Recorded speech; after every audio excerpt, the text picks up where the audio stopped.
जुर्म कितना भी संगीन क्यों ना हो, गुनहगार कितना भी शातिर क्यों ना हो, हर गुनहगार अपने दामन पर छोड़ ही जाता है गुनाह की चीज, क्योंकि गुनाह अपनी गवाही खुद देता है। आप देख रहे हैं शकील साजिद के साथ गुनाह के चीटे।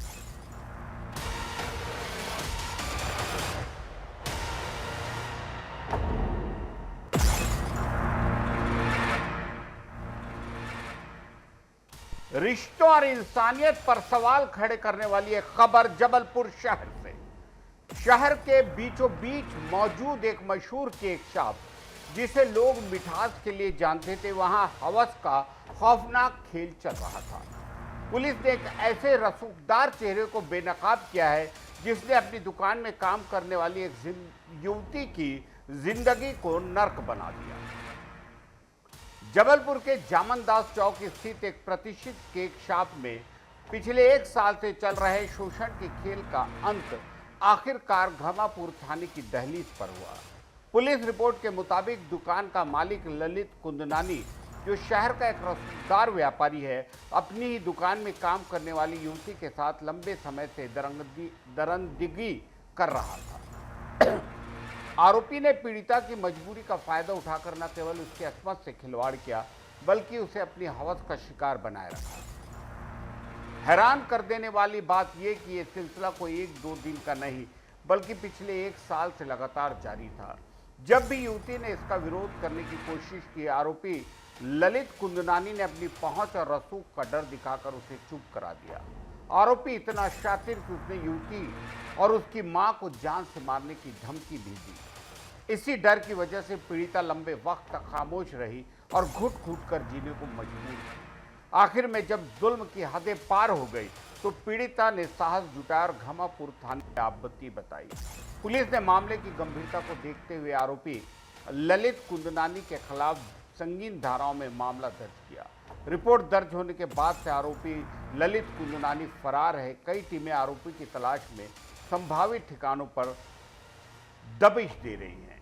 एक बार फिर कार्यस्थल पर महिलाओं की हिफाजत को लेकर बड़े सवाल खड़े दिए इस घटना ने। शहर के नागरिक पर आरोपी के जल्द से जल्द गिरफ्तारी और कड़ी से कड़ी बुलडोजर सजा की मांग कर रहे हैं, ताकि पीड़ित परिवार को न्याय मिल सके।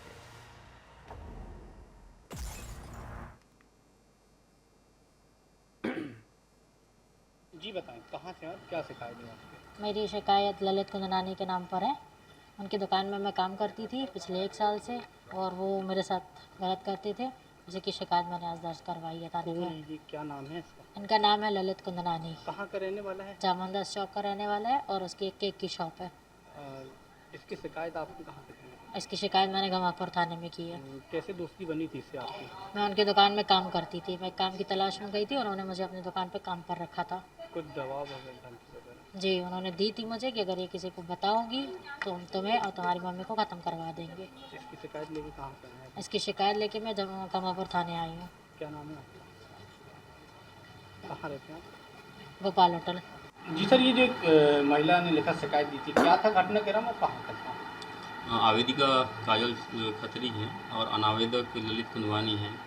ये एक ही क्षेत्र के रहने वाले हैं और इन्होंने शारीरिक शोषण के संबंध में शिकायत दी थी। इस पर अपराध पंजीबद्ध किया गया है। सर, ये आरोपी कहाँ का रहने वाला, क्या बैकग्राउंड है इसका? ये स्थानीय है, यही थाना क्षेत्र का रहने वाला है और आपस में दोनों पहले रहते थे। क्या करता था ये? इनकी दुकान है।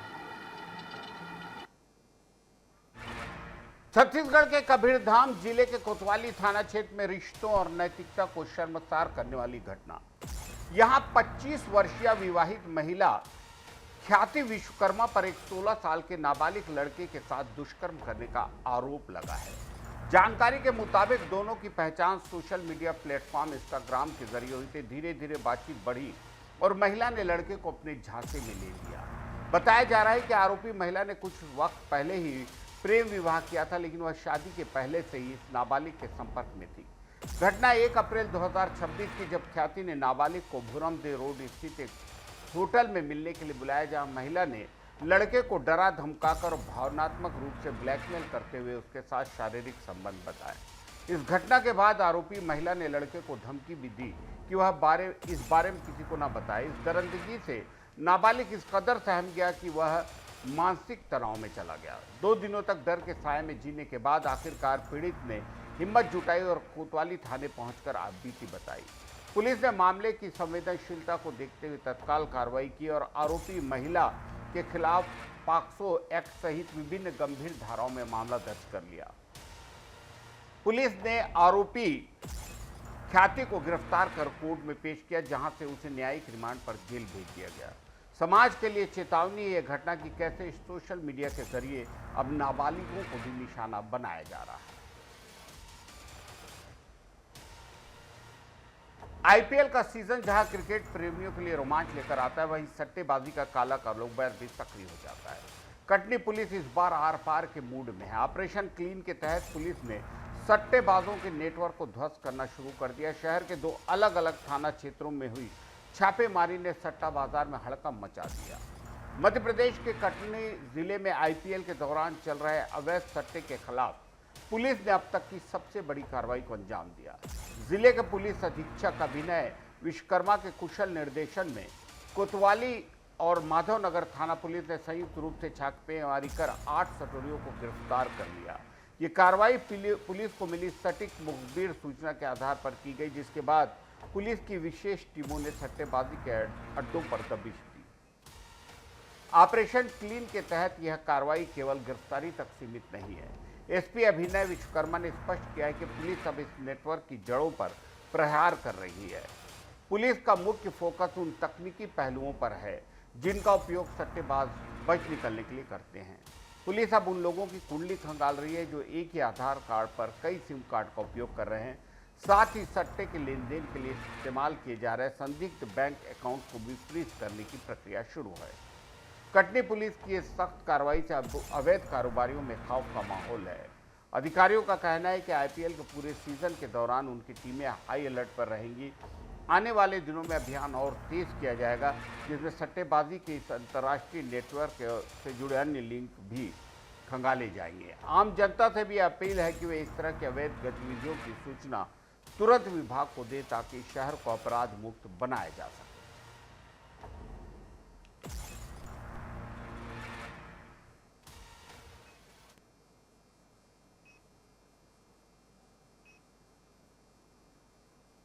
जी, आईपीएल का सीज़न चल रहा है जिसमें लगातार आम जनता के माध्यम से शिकायतें प्राप्त होती हैं कि कुछ लोग हैं जो कि अवैध गैम्बलिंग में शामिल हैं और वो खुद भी खेल रहे हैं और खिलवाते भी हैं। तो इसी प्रकार से अंकुश लगाने के लिए हमारे द्वारा तकनीकी रूप से जानने का प्रयास किया गया कि कौन-कौन लोग हैं जो कि ऑनलाइन गैम्बलिंग कर रहे हैं। इसकी जानकारी निकालने के बाद में लगभग हमने 8 से 9 लोगों को चिन्हित किया था, जिसके बाद माधवनगर और कोतवाली की पुलिस के माध्यम से हमने कल देर शाम में लगभग 8 लोगों को उनको गिरफ्तार किया है, जिनसे पूछताछ करने में बात साबित हुई है कि उनके द्वारा ऑनलाइन गैम्बलिंग की जा रही थी। उनके विरुद्ध में पब्लिक गैम्बलिंग एक्ट के अंदर मुकदमा पंजीबद्ध करके उनको विधिक कार्रवाई की गई है और आगे भी पुलिस के द्वारा लगातार इस प्रकार की कार्रवाई जारी रहेगी।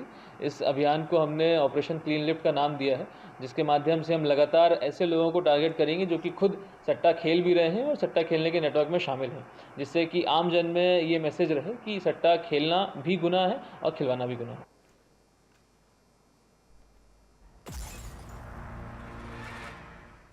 राजधानी रायपुर के पास इलाके सिविल लाइन से दिल दहला देने वाली खबर।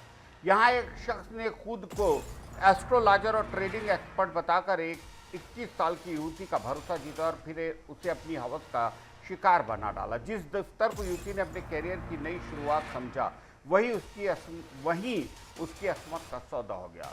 पुलिस ने आरोपी को गिरफ्तार कर लिया है, लेकिन इस घटना ने एक बार फिर नौजवान लड़कियों की हिफाजत पर गंभीर सवाल खड़े कर दिए। सिविल लाइन थाना क्षेत्र रायपुर में एक 30 वर्षीय एस्ट्रोलॉजर और ट्रेडिंग एक्सपर्ट ने गुरु शिष्य के रिश्ते को कलंकित कर दिया। आरोपी आशीष पात्रों पर आरोप है कि उसने शेयर मार्केट सिखाने के बहाने एक युवती को अपने दफ्तर बुलाया और वहां नशीला पदार्थ पिलाकर उसके साथ दुष्कर्म किया। जानकारी के मुताबिक पीड़िता और आरोपी की जान पहचान एक ड्रीम के जरिए करीब 5 महीने पहले हुई थी, जहां युवती काम करती थी। आरोपी ने खुद को शेयर बाजार का माहिर खिलाड़ी बताकर युवती को ट्रेनिंग देने का झांसा दिया। बीते सोमवार पीड़ित युवती पहली बार शेयर मार्केट की बारीकियां सीखने आरोपी के ऑफिस पहुंची। शाम करीब 4 से रात 9 बजे के बीच आरोपी ने युवती को मॉकटेल के नाम पर शराब में नशीला पदार्थ मिलाकर पिला दिया। ड्रिंक पीते ही युवती की हालत बिगड़ने लगी और वह बेसुध हो गई, जिसका फायदा उठाकर आरोपी ने उसके साथ दुष्कर्म की वारदात को अंजाम दिया। जब युवती को होश आया और उसे अपने साथ हुई हैवानियत का एहसास हुआ तो उसने तुरंत थाने पहुंचकर आपबीती बताई। सिविल लाइंस थाना प्रभारी यामन देवांगन ने बताया कि पीड़िता की शिकायत पर पुलिस ने त्वरित कार्रवाई करते हुए आरोपी के खिलाफ धारा 64 के तहत एफआईआर दर्ज की और गिरफ्तार किया। युवती का मेडिकल परीक्षण कराया गया और दफ्तर से साक्ष्य जुटाए गए हैं। पुलिस ने इस घटना के बाद युवतियों से अपील की है कि वे सोशल मीडिया या जिम जैसे सार्वजनिक स्थानों पर मिलने वाले अनजान लोगों के कैरियर ऑफर पर आंख मूंदकर भरोसा न करें और पूरी सावधानी बरतें।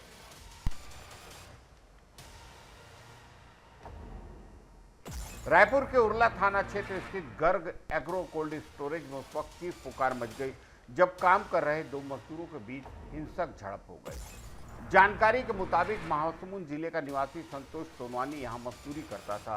काम के दौरान उसका विवाद मध्य प्रदेश के सतना निवासी साथी मजदूर रमाकांत तिवारी से हुआ। बहस इतनी बढ़ गई कि गुस्से में आपा खोकर आरोपी रमाकांत तिवारी ने संतोष सोनवानी पर घातक हमला कर दिया, जिससे संतोष सोनवानी की मौके पर ही तड़प कर मौत हो गई। घटना की खबर लगते ही कोल्ड स्टोरेज परिसर में हड़कंप मच गया।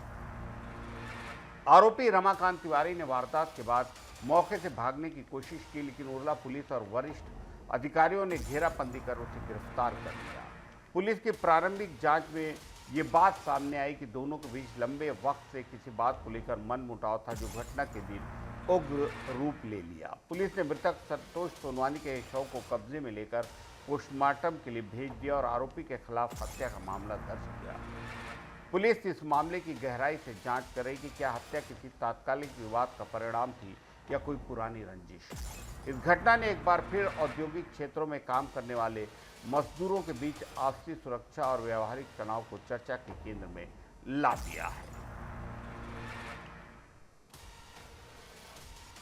हम नियमित अंतराल पर आपको हमारा खास प्रोग्राम गुनाह के छींटे दिखाते हैं। इसे दिखाने का हमारा मकसद बिल्कुल साफ है, समाज में हो रहे अपराधों पर लगाम लगाना, क्योंकि हम समझते हैं यदि कोई सतर्क रहे, चौकन्ना रहे, सावधानी बरते, अपने आसपास के सन्नाटे में जन्म ले रही साजिशों को समझे, अंधेरे में सिमटी गुनाह की आहट को पहचाने, तो शायद समाज में गुनाह कुछ कम हो सकते। इसलिए देखते रहिए हमारे साथ गुनाह के छींटे। नमस्कार।